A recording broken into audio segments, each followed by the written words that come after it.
to the Wilkerson Newscast. Today is January 4th, 2023. We hope that you had a wonderful winter break. Now please join Miss Pendola's class doing the pledge.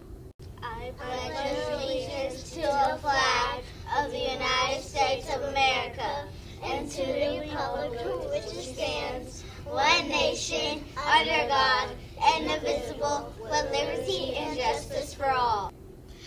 Now please join London interviewing Miss Banks. Why do you like art? Well, I guess as a child, I always liked to draw. I didn't know it was art. I just liked to draw. I liked to paint, and that's where it started. 2. Who or what inspired you? Well, my grandmother was a craft person. My mother was a dressmaker. My dad, he built furniture. So I'm from a family of craft persons. So I guess that's where the love of making stuff came from. But my art teacher, she inspired me. She was very encouraging. So I tried to teach like her. 3. Who is your favorite artist? Well, it's a lady called Isabella de Boschgrave. She makes huge fashion and dresses out of paper, and I think some of the students would have seen it. She's my favorite right now. 4. What is your favorite art museum? Well, it's the Guggenheim. It's a museum that it has a strange design, and it was designed by Lloyd Smith, and it looks something like a toilet bowl. It was designed really by Frank Lloyd Wright, and it's the strangest design ever. If you look at it, you would think it's a toilet bowl. 5. Well, why do you like to paint? Well, I like to paint, but I don't really paint on paper. I paint on fabric, and I also dye fabric. So I use fabric and dyes instead of paint on paper. This is what I do. Back to you, Emma and Aurora.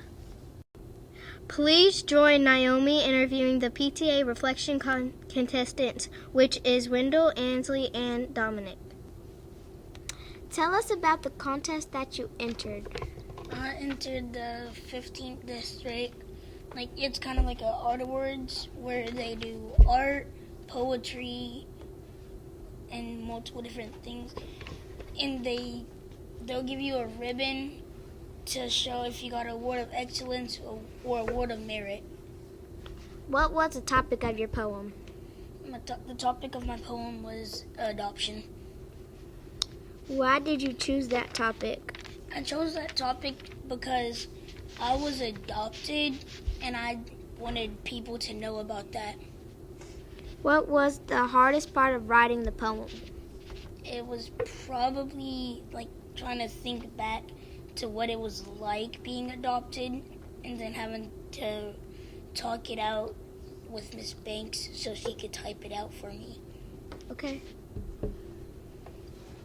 Being adopted is being taken into a family that you know will love you and will take care of you.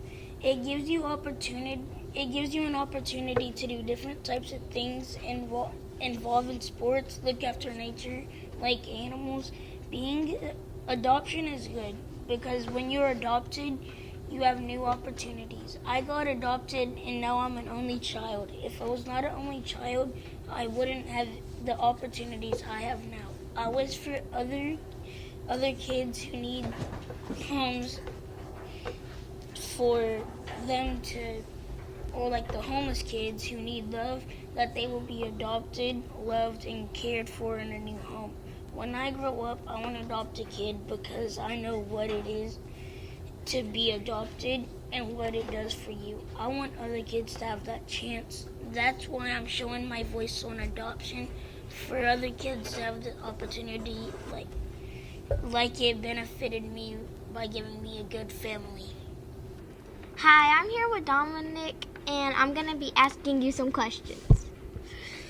Tell us about the contest that you entered. It's like a PTA poem contest. We're supposed to write a poem and the best poem wins. Okay, what was the topic of your poem? The topic of my poem is that I like to make people smile. Why did you choose that topic? I chose that topic because almost my entire life I've tried to make people smile, it just makes me feel good inside. What was the hardest part of writing the poem? The hardest part of writing the poem, I didn't try to make it rhyme. I just tried to put in as much emotion as I could. Okay. Back to Aurora and Emma. So, I want to make people smile by sharing funny moments about my life. I just want to make people laugh. It makes me feel good. COVID has almost passed, but people are still sad about their relatives who have died from COVID. So in times like this, I would tell jokes like any other comedian. I would stand up before people and talk. When relatives have died from an old age, I would share funny moments that happened to me before the relatives died. I'm pretty sure that will cheer them up. Please help us celebrate this week's birthdays. Jalen, Naomi, Timothy, Mariana, and Wendell. Thank you for watching this week's newscast. Have a great rest of your week.